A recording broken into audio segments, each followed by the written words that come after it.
Donc, il y a un piège de déclencher. Juste à le reclencher, on rajoute un peu d'appât.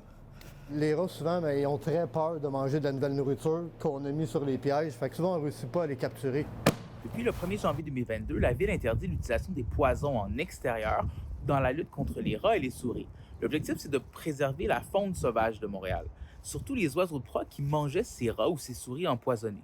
Sauf que ça rend aussi beaucoup plus compliqué le travail des exterminateurs. C'est sûr que c'est pas évident pour nous parce que c'est une nouvelle façon de fonctionner. Les trappes, on attrape un rat à la fois, tandis que le poison, on peut en empoisonner plusieurs à la fois. Le contrôle se fait beaucoup mieux. On a beaucoup plus d'appels.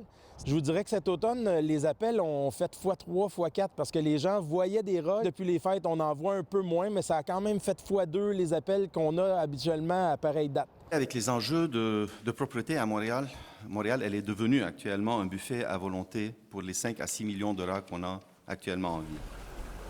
Le temps où on les retrouvait juste dans les égouts est révolu. Les rats s'échappent facilement lorsqu'il y a des travaux qui impliquent l'ouverture des égouts. Nous proposons donc à la Ville de Montréal de mettre en place une procédure de dératisation systématique pendant la durée complète des travaux. En ce moment, on est en train d'insérer une conduite à l'intérieur de l'égout qui date de 1862. Ça date d'avant la Confédération. Ce qui arrive avec un égout qui est endommagé, c'est qu'il va y avoir des brèches.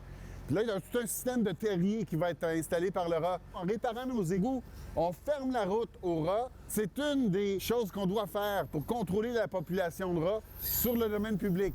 Il y a des déchets alimentaires un petit peu à gauche et à droite.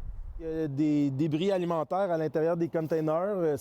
C'est pas fermé, donc c'est accessible pour le rat. Il faut éduquer les gens de faire attention aux déchets, de faire attention pour que les contenants à déchets soient convenables avec un couvercle, de ne pas mettre les déchets sur le long des chemins trop d'avance.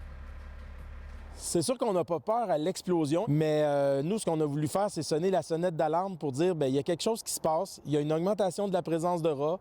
On devrait nous permettre, peut-être sous exception, de pouvoir utiliser les poisons.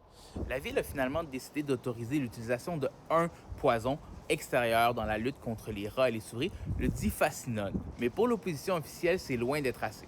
Il ne faut pas voir les rodenticides comme une recette miracle qui va régler tous les problèmes. C'est une solution ponctuelle seulement et non une solution durable. Faire un plan d'action, ce n'est pas très difficile. On a beaucoup de villes à côté de nous qui l'ont fait.